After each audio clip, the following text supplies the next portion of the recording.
오늘 우리 주시는 하나님의 말씀 누가복음 11장 3절과 4절 다 같이 읽겠습니다. 우리에게 날마다 일용할 양식을 주옵시고 우리가 우리에게 죄 지은 모든 사람을 용서하오니 우리 죄도 사하여 주옵시고 우리를 시험에 들게 하지 마옵소서 하라. 아멘. 할렐루야. 우리 예수님께서 기도를 가르쳐 주셨습니다. 제자들에게 가르쳐 주신 것이고 또 오늘 우리에게 가르쳐 주신 겁니다. 너희는 2절입니다. 예수께서 이르시되 너희는 기도할 때 이렇게 하라. 뭐라고 부르라고요? 아버지요. 하나님을 아버지로 부르라. 우리의 기도를 우리가 기도를 드리면 우리 하나님은 자녀로서 들어주시고요. 또 하나님께서 우리에게 좋은 것을 주실 때 아버지로서 주신다는 것입니다. 그래서 신과 인간관계의 관계가 아니라 마치 부모와 자식 간에 좋은 것을 아낌없이 주듯이 아버지로서 좋은 것을 주신다는 거예요. 그렇기 때문에 좋은 것은 우리 아버지께서 주시기 때문에 삶을 살아가면서 막 아등바등 사는 것이 아니라 그 이름이 거룩히 여김을 받으시오며 내 삶을 통해서 하나님의 명예를 높여드리고 살면 우리 하나님께서는 우리의 삶을 받으시고 좋은 걸 주시겠다는 것입니다. 그래서 나라의 마옵시며 하나님의 통치 안에서 사는 것. 그래서 어떻게 하면 하나님의 명예를 높여드리느냐, 어떻게 하면 하나님의 이름이 내 삶을 통해서 거룩하게 여김을 받으시느냐, 하나님의 통치 가운데 사는 것이 이것이 우리 하나님의 명예를 그 이름을 거룩히 여김을 받으시는 그러한 삶으로 우리가 살아가기 때문에 그것을 구하라 이렇게 말씀을 하십니다. 오늘 우리 3절 말씀 보면은 우리에게 날마다 일용할 양식을 주옵시고 오늘을 살아가는데 필요한 양식을 주옵소서 그렇게 기도를 하라고 시키십니다. 이 말씀이 구약 성경의 내용을 인용을 하신 말씀인데 구약 성경에서 우리 하나님께서 애굽에서 고통받고 있는 이스라엘 백성들을 건져내시고 광야로 인도하실 때 먹을 것이 없었습니다. 그래서 백성들이 하나님과 모세와 아론에게 원망할 때에 그때 하나님께서 모세에게 하신 말씀이 뭐냐면 내가 너희를 위하여 하늘에서 양식을 비같이 내리니 너희 백성이 나가서 일용할 것을 날마다 거둘 것이라. 그래서 하나님께서 하늘에서 직접 먹을 것을 내려주셨거든요. 만나라고 합니다.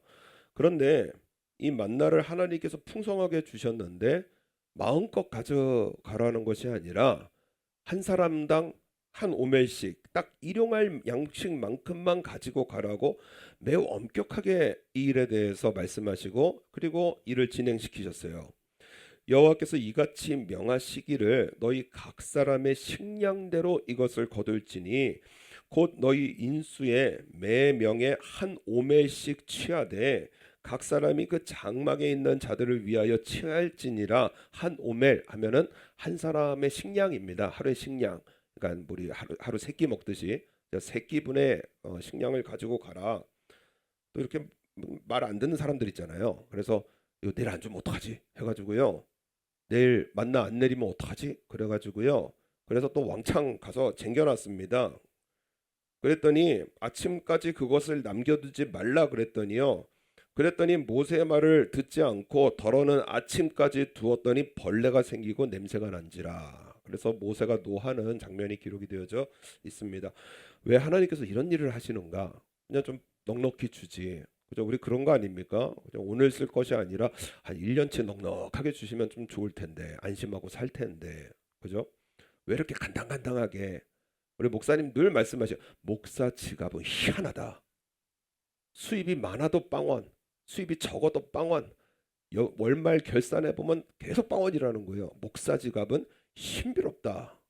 근데 다음 달에 또 주시고 다음 달에 또 주시고 그런 것을 저도 경험을 하면서 신비롭다. 그렇게 하는 것은 뭐냐면은 여러분 하나님께서 왜 뭐 당신 먹을 것 아니면 우리의 경제 생활 이런 거를 이렇게 이렇게 이렇게 좀 넉넉하게 주시면 좋은데 왜 꼭 그날 것만 가져가라고 하시느냐? 신명기 8장 3절에 너를 낮추시며 너로 줄이게 하시며 너도 알지 못하며 내 열조도 알지 못하던 만나를 내게 먹이신 것은 사람이 떡으로만 사는 것이 아니요 여호와의 입에서 나오는 모든 말씀으로 사는 줄을 너희로 알게 하려 하심이니라. 먹을 것을 보는 게 아니라는 거예요. 돈을 보는 게 아니라는 겁니다. 이 모든 것을 주시는 하나님을 보라는 거예요. 그래서 여러분, 우리 먹고 마시고 하는 것이, 우리가 뭐 맛있는 거 먹고 뭐 월급 타면은 기분 좀 내고 하는 것들이 내 땀과 내 노력의 결실이 아니라, 이것을 하나님께서 주셨구나, 이것을 인식하고 살아가는 것이 너무나 중요하다라는 것입니다. 내가 열심히 벌어서, 내 가게가 잘 돼서, 내가 일을 잘해서, 그래서 내가 좋은 옷을 사 입고, 그리고 좋은 것을 먹고, 이것이 여러분 내 땀과 내 결실이 아니라 하나님께서 주신 은혜라는 것을 우리가 인식하고 살아가는 것이 너무나 중요하다라는 거예요. 매일매일 하나님께서 은혜를 주신다, 이것을 인식하고 살아야 됩니다. 참 우리 먹을 거 풍족한 시대를 살아가고 있습니다. 그래서 여기 우리 오사카는 일본의 부엌이라고 하고요. 한국에 3달 사는 동안에 저 한국의 그 어떤 우리 집사님께서 그 취미로 그 맛집 블로그를 하시거든요. 아마 이 설교 들으실 것 같은데, 유튜브를 통해서 보시더라고요. 그러면서 이제 그 사모가 임신을 해서 이제 아이를 낳는 바람에 그 사모 대신 이제 제가 멤버가 돼서 그래서 이제 다녔거든요. 세상에 한국에 먹을 게 이렇게 넘쳐나는지 저 깜짝 놀랐습니다. 메뉴 3개월 동안 메뉴를 계속 바꿔가면서요. 뭐 이분만 하고 다니는 것도 아니고 뭐 장로님 초대도 받고 집사님들 초대도 받는데요. 이 뭐 음식의 왕국은 한국이 아닌가. 우리 고해군도 한국에 먹을 것이 맛있는 거 많다고 가끔 얘기하거든요. 한국은 정말 뭐 세계에 뭐 맛있는 것이 많지만은 이렇게 풍족하게 먹을 것이 그저 우리의 수입에 비해서 너무나 뭐 가볍게 돈을 내면서 맛있는 것을 먹을 수 있는 이 시대를 우리는 살아가고 있기 때문에 일용할 양식을 주옵소서, 마음에 와닿질 않아요. 뭐 세상에 뭐 편의점만 가도 먹을 게 많은데요. 2000년 전에 우리 예수님께서, 그때는 먹고 살기가 진짜 힘들었던, 생명과 직결되어 있던 시기이기 때문에 그때 주신 기도고, 오늘 우리랑은 좀 맞지 않는가, 안 맞는 거 아닌가, 이 기도가. 그래서 이렇게 딱 와닿지가 않습니다. 여러분, 우리가 예수님께서 이 말씀을 가르쳐 주신 것은 무엇이냐면은, 여러분 우리가 일용할 양식을 받고, 그리고 내가 그 양식을 먹을 수 있다라는 것은 여러분 너무나 큰 축복이라는 거예요. 이게 무슨 말씀이냐? 이 내용을 잘 표현한 기도문이 있습니다. 그 영국의 시인 로버트 번스라고 하는 분이 계시는데, 우리가 잘 아는 그러니까 우리 이 시는 잘 알아요. 올드랭 사인이라고 아십니까? 모르세요? 우리 찬송가에 있습니다. 전부여 의지 없어서, 이거 석별의 정이라고 하잖아요. 오랫동안 사귀었던 뭐 그런 노래가 있는데, 이거 우리나라 애국가였습니다. 원래 애국가. 동해물과 백두산이 마르고 닳도록 하나님이 보호하사 우리나라 만세. 이 원래 애국가 첫 버전이었어요. 근데 이제 스코틀랜드 민요이기 때문에 이제 다시 작곡을 한 건데, 하여튼 그분이 쓴 시가 딱 3구절인데 너무나 좋습니다. 하나님 아버지, 어떤 사람을 보니 먹을 것이 있는데 먹을 수 있는 능력이 없습니다. 또 어떤 사람을 보니 먹을 수 있는 능력은 있는데 먹을 것이 없습니다. 하나님, 저에게 먹을 것도 주시고 먹을 수 있게 하시니 감사드립니다. 이런 시예요. 그 바로 다음에 그 누가복음 12장에 보면 또 비유로, 12장 16절인데 누가복음 12장 16절에 그 바로 다음 장이죠. 또 비유로 저희에게 일러 가라사대, 한 부자가 밭에 소출이 풍성함에 많이 거뒀어요. 그래서 그것을 저장할 만한 창고도 모자랄 정도로 너무너무 많이 쌓였습니다. 그래서 19절에 뭐라고 하느냐? 내가 내 영혼에게 이르되, 영혼아, 여러 해 쓸 물건을 많이 쌓아뒀으니 평안히 쉬고 먹고 마시고 즐거워하자 하리라. 그랬더니 하나님께서 뭐라 그러시죠? 어리석은 자여. 20절에 오늘 밤에 너의 영혼을 도로 찾으리니 그러면 너의 예비한 것이 네 것이 되겠느냐? 그러면서 말씀을 하십니다. 여러분 먹을 것을 보고 그리고 어떤 경제 이런 것을 보는 것이 아니라 이걸 모든 것을 나에게 주시는 하나님의 은혜를 보는 것이 중요하다라는 것이에요. 전 세계 인구가 현재 78억입니다. 78억. 물을 제대로 마시지 못하는 사람이 7억 5천이랍니다. 그래서 여러분 10명 중에 1명이 물을 제대로 못 마셔요. 이 교과서에도 나오거든요. 물 한 잔 찾으려고요. 아이들이 학교를 못 가고 5시간을 걸어갔다가 5시간을 돌아오는 이런 아이들이 부지기수고요. 그래서 세계에 물의 날도 있고 물을 마시지 못해서 사망하는 올해의 사망자만 80만 명입니다. 영양실조로 고통받는 사람이 8억 9천 몇 명이고요.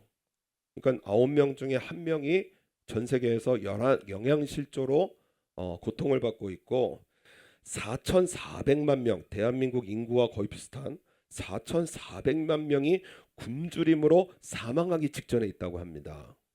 그래서 어제 찾아보니까 굶주림으로 사망하는 사람이 하루에 3만 명입니다. 그 월드 매터스라고 하는 그 통계 자료를 보는 홈페이지가 있거든요.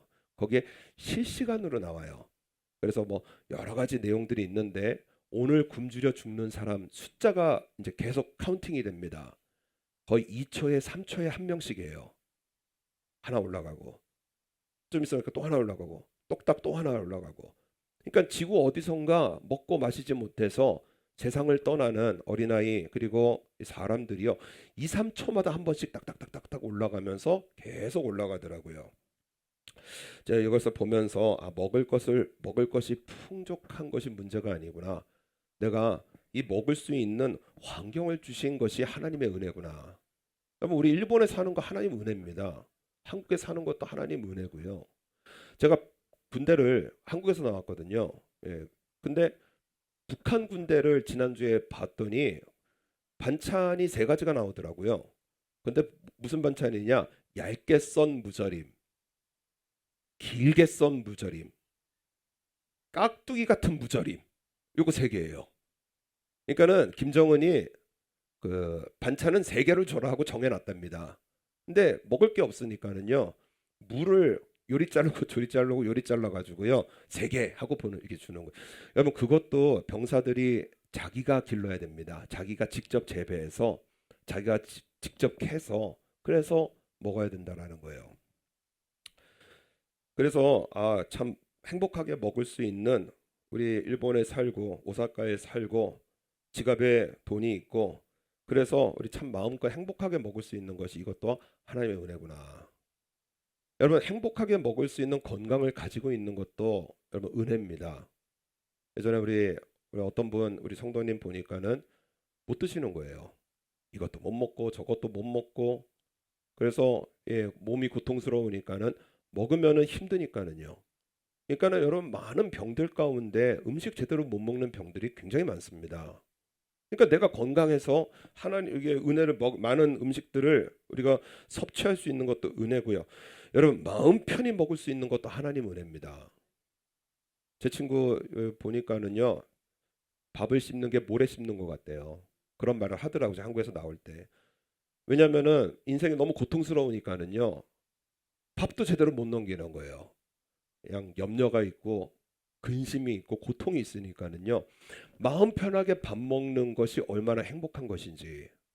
그래서 저도 지난주에 새벽기도 때 말씀드린 게 예배를 뺏긴다라는 것이 무슨 말씀인지 잘 몰랐거든요. 우리가 자유롭게 예배를 드릴 수 있지 않습니까? 그런데 찬양하고 싶은데 목소리가 안 나오는 거예요. 그냥 소리 높여 찬양하고 싶은데 목소리가 안 나오고요. 그리고 그러니까 찬양을 하고 싶은데 목소리가 안 나오니까 답답하고 설교도 좀 매주 하지 않습니까? 매일매일 하지 않습니까? 그런데 목소리 안 나서 설교를 못 하니까 토요일에 아예 어제 설교 못 했거든요. 그래서 아이고 목소리가 안 나서 오늘 여기까지 하겠습니다. 그리고 그냥 기도하고 말았거든요. 근데 오늘 목소리가 잘 나와서 하나님께 감사하고요. 내가 자유롭게 예배드릴 수 있는 것이 이건 너무나 큰 은혜구나. 예배를 뺏긴다라는 게 그런 것이구나. 그래서 환경을 통해서 여러 가지 일들을 통해서 예배를 우리가 뺏기는 것이 이것이 하나님 앞에 우리가 먹고 마시고 일상적으로 예배드리는 것이 얼마나 큰 은혜인지. 그래서 일용할 양식을 주옵시고, 이 말씀은 오늘 나에게 살아가는 그러한 은혜를 달라고 우리 하나님께 구하는 것입니다. 하나님 은혜를 주옵소서. 우리 하나님께서 내가 살아갈 때 필요한 모든 건강한 몸을 주시고요, 물질을 주시고요, 행복한 환경을 주시고요, 평안을 주시기 때문에 여러분 그것을 매일매일 구하라는 거예요. 매일매일. 오랫동안 그 심부전증을 앓고 있던 어머니가 병원에 입원을 했답니다. 간증인데, 그러니까 심장이 기능을 제대로 못해서 혈액이 돌지 않기 때문에, 그래서 이제 심부전증으로 병원을 입원했는데, 의사 선생님은 내 신장도 안 맞고 아버지의 신장도 안 맞는데, 여동생 이름이 희진이랍니다. 그 아이 심장만 맞는데 그 동생이 아직 고등학생이라는 거예요. 그런데 그 여고생 그 딸이 자기의 신장을 빼서 엄마에게 주겠다고 합니다. 아버지가 너무 놀라서요. 너 그래도 괜찮겠니? 그랬더니 엄마를 위해서라면 뭐든 상관없고 지금까지 엄마가 우리에게 해준 거에 비하면 아무것도 아니라고 하면서 수술을 준비를 하고 있었습니다. 수술 날짜가 다가오니 불안한 마음에 새벽마다 교회를 가서 기도하는데, 그런데 하루는 밤에 집에 돌아오는 길에 그날 일이 너무 고되고 힘들어서, 그래서 지친 몸을 끌고 그리고 집으로 갈까 하다가 교회로 향했는데, 예배당 문을 여는데 너무나 깜짝 놀랄 일을 보게 되어졌습니다. 텅 빈 예배당, 시커먼 예배당에 웬 사람이, 낯익은 뒷모습을 한 사람이 흐느끼면서 기도하고 있는데, 보니까 아빠더라는 거예요. 평생에 교회 갑시다, 교회 가요, 엄마도 얘기하고 자녀 그 두 자매도 얘기하고 귀뚱으로도 안 듣던 그 아버지가요, 이 늦은 시간에 혼자 나와서 울면서 기도를 하고 있는 것을 보았습니다. 조용히 문을 닫고 교회를 빠져나오면서, 그러면서 밤하늘을 바라보면서 뭐라고 하느냐, 하나님 아버지 정말 감사합니다. 그렇게 기도를 하게 되어졌다는 것입니다. 하나님께서 은혜를 주시는데 어머니는 완전히 낫게 하시고, 동생도 건강하게 생활을 하게 하시고, 아버지는 예수님을 믿는 놀라운 기적과 같은 이 일을 통해서 경험케 하시더라는 것입니다. 그래서 우리 하나님은 아버지로서 우리가 필요한 모든 것을 주시기 때문에 기도하는 것이 너무나 중요하더라는 거예요.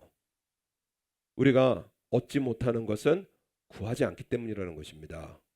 그래서 오늘 필요한 은혜, 우리에게 필요한 건강, 우리에게 필요한 가정, 우리에게 필요한 자손들의 축복을 염려하고 근심하고 걱정하는 것이 아니라 하나님 앞에 나와서 기도하면 우리의 기도를, 아들과 딸의 기도를 들으시고 우리에게 필요한 모든 것을 주신다라는 거예요.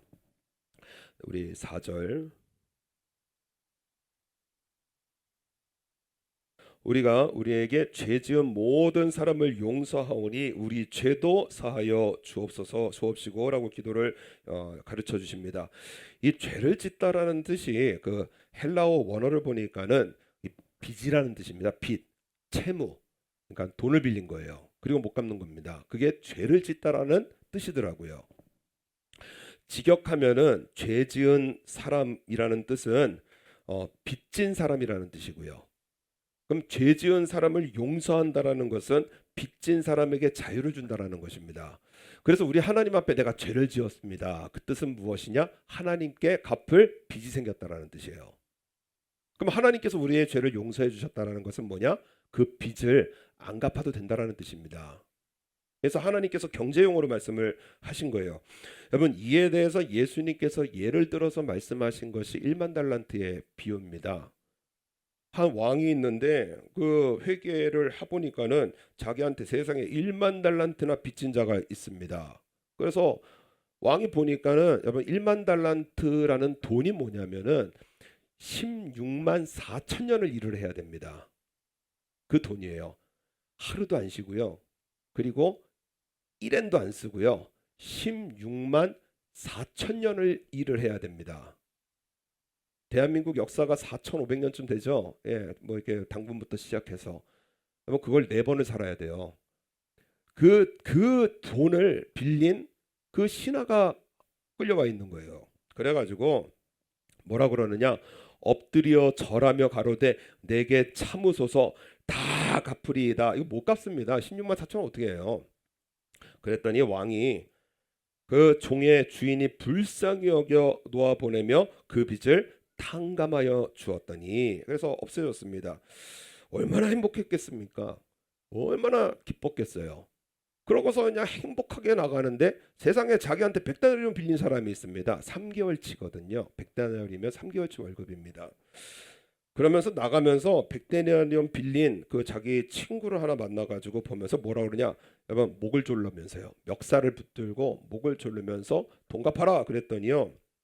그 친구가 뭐라 그러느냐? 나를 참아주셔서 갚으리이다. 자기가 한 말 아닙니까? 그런데 허락하지 아니하고 빚을 갚도록 옥에 가두는 일을 보게 되어집니다. 주위 사람들이 보니까 세상에 민망하고요. 고통스럽고요. 그래서 왕한테 갈려가지고요. 이만저만해서 제가 옥에다 넣습니다 하고 일러 바치니까는요. 왕이요 다시 부르는 거예요. 그래서 뭐라 그러느냐?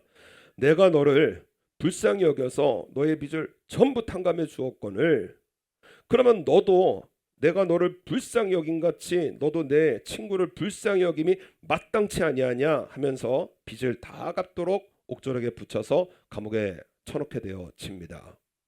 예수님께서 이 일을 통해서 이 비유하신 게 뭐냐면 너희가 각각 중심으로 형제를 용서하지 아니하면 내 천부께서도 너희에게 이와 같이 하시리라 그러셨어요. 우리가 이거를 잘못 받아들이면 무슨 거래같이 느껴집니다. 내가 용서해 드릴 테니 날 용서해 주옵소서.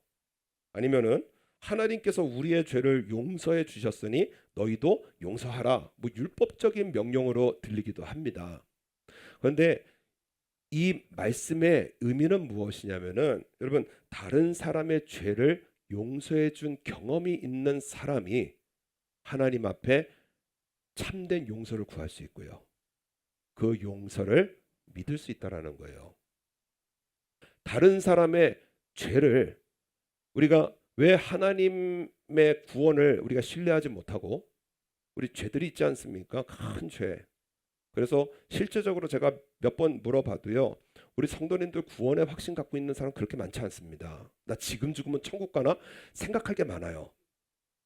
야 이거 끊어야 되고 안 해야 되고 뭐 이렇게 바꿔야 되고 그러니까 지금 죽으면 천국 가십니까? 실제로 물어보면은요 자신 없는 사람도 꽤 많습니다. 여기 우리 예전에 우리 성가대 있었는데 한 20명 있었거든요. 나 지금 죽으면 천국 간다. 손 들어 보세요. 3분의 1도 못 들어요. 왜냐? 분명히 내가 뒤에서 죄를 짓고 있는데 교회 와서는 그냥 거룩하게 앉아있지만 분명히 저 뒤에서 죄를 짓고 있는데 하나님께서 나 용서하시나?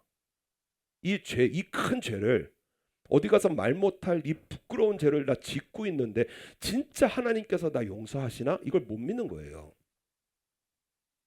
어떻게 하면 믿을 수 있느냐? 죄를 용서해 준 사람은 믿을 수 있다라는 겁니다. 큰 죄를 용서해 준 경험이 있는 사람은 하나님 앞에 내 죄도 용서함을 받겠구나라는 믿음의 그릇이 생긴다라는 뜻이에요. 그래서 다른 사람의 잘못을 용서해 주지 못하기 때문에 하나님을 믿는 믿음이 흔들리고요. 구원의 확신이 없는 것이고요. 다른 사람의 큰 잘못을 용서해 줄 때 하나님께서 나의 큰 잘못도 용서해 주시는구나. 그래서요. 저한테 제 눈앞에서 거짓말하고 돈 빌려가서 악하게 안 갚는 친구가 있어요. 그래가지고 저는 반복해서 저는 돈에 대해서 그렇게 구애를 받지 않습니다. 그래서 그냥 됐다 그러고 그냥 이렇게 별로 왜냐하면 하나님께서 주신다 이 믿음으로 살고 있기 때문에 돈에 대해서 그렇게 구애를 받지 않거든요. 그런데 그렇게 악하게 하고 나니까 마음에 상처가 생기는 거예요. 용서하고 그러면 하나님 앞에 섰을 때 나의 이 죄들 용서받고 그래서 전화하라 연락해라 다 탕감해 줄 테니까 연락해라. 왜냐? 하나님 앞에 섰을 때 내 죄를 탕감받는 믿음을 가지기 위해서요. 그래서 연락하라고 하는 거예요. 그래서 누구 얘기하는지 아실 거예요. 우리 청년들. 여러분 지금은 교제하면 안 됩니다. 교제할 때가 아니에요. 옆에 가져도 안 됩니다. 옆에 있다가 같이 벼락 맞아요. 이 일이 완전히 해결될 때까지 그 교제하시면 안 돼요. 회개하고 탕감 받고 그러고 나서 교제를 하는 거는 괜찮다고 생각을 합니다. 계속해서 용서하면서 제 마음속에 그릇이 생기는데, 내 죄도 용서해 주시는구나. 내 죄도 용서해 주시는구나. 그걸 말씀하시는 것입니다. 그래서 내가 죄를 용서했으니까 나에게 용서해 주시고, 아니면 나 용서 받았으니까 내가 용서하는 그런 율법적인 명령이 아니고요. 내가 이웃의 죄를 용서해 봤을 때 하나님께서도 내 죄를 용서하시는구나. 그 믿음의 그릇이 생긴다는 것입니다. 그래서 마태복음에서 주기도문을 가르쳐 주신 후에 예수님 뭐라 그러시느냐? 너희가 사람의 과실을 용서하면 너희 천부께서도 너희 과실을 용서하시겠거니와 너희가 사람의 과실을 용서하지 아니하면 천부께서도 너희 과실을 용서하지 않으신다. 이 말씀은 그 말씀인 거예요. 내가 용서를 하면 하늘에 계신 하늘의 아버지께서 나를 용서하시는 것이 믿어지는 거고요. 내가 용서하지 않으니까 하나님께서 나를 용서하지 않으시는 이러한 이 용서하실까라는 믿음의 확신이 흔들린다라는 것입니다. 그래서 윌리엄 바클레이라고 유명한 신학자가 있는데 이분이 뭐라 그러느냐? 하나님께 용서를 구하는 기도는 반드시 우리가 다른 사람을 용서할 때 진정으로 드릴 수 있는 기도라고 합니다. 주여 나 용서하여 주옵소서. 이 마음, 이것이 내 진정한 기도가 되는 것은 다른 사람을 용서할 수 있을 때 드릴 수 있는 기도라는 거예요. 어떤 목사님이 목회를 하면서 참 상처 많이 경험했다고 합니다. 어떤 성도님이 금요일 날 2만 원을 주면서 산에 좀 다녀오시죠 그러더라는 거예요. 그래서 감동이 되지 않습니까? 뭐 이게 옛날 일이지만 뭐 2만 원을 주시면서 산에 갔다 오라 해서 집사님 어떻게 이렇게 용돈을 주시고 그럽니까? 그랬더니 그 집사님 뭐라 그러냐? 요즘 설교가 시원찮아 가지고요 산에 가서 기도 좀 하고 오세요 그러더라는 거예요. 그것도 얼굴 앞에서. 그래서 얼마나 충격이 오는지 네 하고 갔는데 그냥 속이 상해 가지고요. 그래가지고요 그냥 영혼을 쥐어짜면서 설교를 했다고 하시고요. 시험 든 성도님 찾아가서 그렇게 지금까지 섬겨온 그러한 성도님인데 다른 사람하고 붙어가지고요. 그래서 교회 안 나오는 거예요. 그래서 나를 봐서라도 나의 섬김을 보고 희생을 벗어서 와주세요 그랬더니 그냥 등을 돌리는 것을 보면서 참 많은 상처를 받아 오셨다는데, 근데 문제는 이 성도님들에게 받는 상처는 별로 상처가 안 됩니다. 상처가 안 되시더라는 거예요. 왜냐하면 목회자이기 때문인지는 몰라도 성도님들에게 받는 상처는 뭐 그냥 이게 다 잊혀지거든요. 그런데 이분이 하시는 말씀이 같은 목사님에게 크게 상처를 받았는데 이게 잊혀지질 않는다라는 거예요. 그래가지고 잊었나 하면 떠오르고요. 잊었나 하면 떠오르고요. 그러다가 나중에 시간이 지나가면서 문제가 뭐냐? 용서를 포기를 하게 되더라는 거예요. 용서할 마음을 아예 잊고 살더라는 것입니다. 나중에 뒤를 돌이켜 보니까 그게 얼마나 큰 두려움이라는 것을 알게 되어졌다는 거예요. 용서에 대한 설교를 아예 못합니다. 왜냐하면 자기가 용서를 못했으니까. 설교할 때마다 하나님과의 관계가 어그러지더라는 거예요. 내가 용서를 안 하고 사니까는 하나님 볼 면목도 없고요. 내가 용서를 하니까는 내 믿음이 둔해지고 지저분해졌어요. 설교도 마음대로 못 하겠고요. 그래서 하나님과의 관계가 너무 힘들더라는 거예요. 그래서 메시지를 하나 보냈답니다. 가만히 생각해 보니까 나도 잘한 것이 하나도 없습니다. 미안합니다. 라고 보내셨대요. 그랬더니 저편에서 뭐라고 하느냐? 이렇게 연락 주셔서 정말 고맙습니다. 나도 미안합니다. 끝. 세상에 이렇게 간단한 건데 그냥 미안합니다 한마디만 하면 되는데 그냥 속상해가지고요. 몇 달을요. 생각났다가 잊어버렸다가 그냥 마음 막 그냥 요동치는 파도처럼 그렇게 살았다가요. 미안합니다 한마디 하니까 저쪽에서 유쾌한 마음의 평안이 오더라는 거예요. 이 간단한 걸 왜 못하고 살았을까? 이 미안한 거, 용서를 구하는 거를 왜 못하고 살았는가? 1만 달란트의 빚을 탕감 받은 사람이 왜 자기 친구 목을 잡았느냐? 1만 달란트 탕감 받은 것을 잊고 살았기 때문에, 그걸 순식간에 잊고 살았기 때문에 그렇더라는 것입니다. 여러분, 우리 하나님 앞에 갚아야 빚이 있는 사람들이라는 거예요. 우리의 빚을 다 탕감시켜 주신 하나님께서 우리 이웃들의 빚을 탕감시켜 주면서 살라고 말씀하십니다. 어려워요. 그래서 기도하라는 거예요. 그래서 순간순간 기도하고, 내가 순간순간 은혜가 필요할 때 순간순간 기도하고요. 순간순간 상처받을 때 그냥 속으로 그냥 막 비판하고 눈물 나고 고통스러워하는 것이 아니라 주여 용서할 마음을 주옵소서. 주여 나에게 용서할 마음 주소서. 하나님께서 주신다라는 거예요. 제가 어제 기도하는 아이의 영상을 하나 보았습니다. 야, 저렇게 기도해야 되는구나. 한번 보실까요? 엘리베이터에 갇힌 한 아이, 어쩔 줄 몰라 하며 발을 동동 구릅니다. 곧이어 두 손을 꼭 모으고 웅크려 앉아 기도를 시작하는데요. 이 소년의 기도가 통한 걸까요? 잠시 후 엘리베이터 문이 열립니다. 소년은 잠시 머뭇거리더니 이내 엘리베이터에서 나가 탈출합니다. 현지 시각 28일 프리프레스 저널이 보도한 엘리베이터 CCTV에 엘리베이터에 갇힌 어린 소년의 모습이 화제인데요. 영상 속 아이는 겁에 질린 채 주님 문을 열어주세요. 조금 무섭지만 주님이 저와 함께 계신 걸 알아요 라고 속삭입니다. Jesus, por favor, abre a porta do elevador. Eu tô com um pouquinho de medo, mas eu sei que o Senhor cuida de mim. 아이가 기도를 마치고 아멘이라고 말하는 그 순간 굳게 닫혀있던 엘리베이터 문이 활짝 열립니다. 조금 놀란 듯 뒷걸음질 치던 소녀는 문이 닫히기 전 재빨리 엘리베이터에서 탈출하는데요. 영상은 SNS를 중심으로 빠르게 확산하며 감동을 주고 있습니다. 네티즌들은 아이의 순수함이 너무 아름답다. 두려운 상황에서 바로 기도할 수 있는 신앙심이 대단하다. 혼자 무서웠을 텐데 장하다 등의 반응이 이어집니다. 어린아이와 같다라는 것이 저 모습 아니겠습니까? 엘리베이터 문이 잠겨서 못 나가고 있으니까 그 순간에 조금 무섭지만은 하나님께서 나와 함께 해주실 줄로 믿습니다. 아멘 하는데 문이 열리는 이러한 모습을 보면서 전 세계 많은 댓글들이 달리거든요. 아, 아이의 믿음이 아름답다, 예쁘다. 여러분, 우리 주위에서 나를 바라볼 때 내가 어린아이 같은 신앙을 가지고 있을 때 하나님께서 이름이 거룩히 여김을 받으시고요. 저 아이를 통해서 받으시잖아요. 하나님의 통치 안에 살고 있음을 어린아이 같이 믿잖아요. 그렇기 때문에 여러분, 우리의 삶 속에서도 일용할 양식이 필요할 때, 내 은혜가 필요할 때 순간순간 염려하지 말고요. 걱정하지 말고요. 그 쓸데없는 거 다 잘라버리고요. 하나님 나에게 은혜 주심을 믿습니다. 그것이 경제입니까? 염려하지 말고요. 하나님 나에게 경제적인 은혜 주심을 믿습니다. 여러분, 건강입니까? 하나님 나에게 건강의 은혜를 주심을 믿습니다. 자손의 문제입니까? 자손의 은혜를 주심을 믿습니다. 하고 기도하라는 거예요. 여러분, 때로는 억울한 말 듣고 때로는 고통스러운 인간관계를 만날 때 그것이 직장이든 막 법으로 해결하고 뭐 이걸 막 어떻게 할까? 여러분, 그러는 게 아니고요.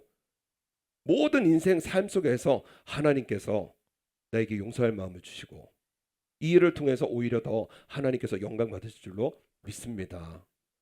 우리 많은 고통들을 당하잖아요. 뭐 병원에 가든 동사무소를 가든 직장에서도 그렇고 교회 안에서도 그렇고요. 순간순간 기도하라는 거예요. 그래서 주기도문 가르쳐 주신 것입니다. 일용할 양식을 주시고 나 용서할 마음을 주셔서 그래서 내 삶을 통하여 하나님께서 영광을 받으실 때 우리가 부르는 아버지여 그 기도를 아버지로서 들어주시고요. 좋은 것으로 우리의 삶을 채워주시겠다라는 것입니다. 기도하겠습니다.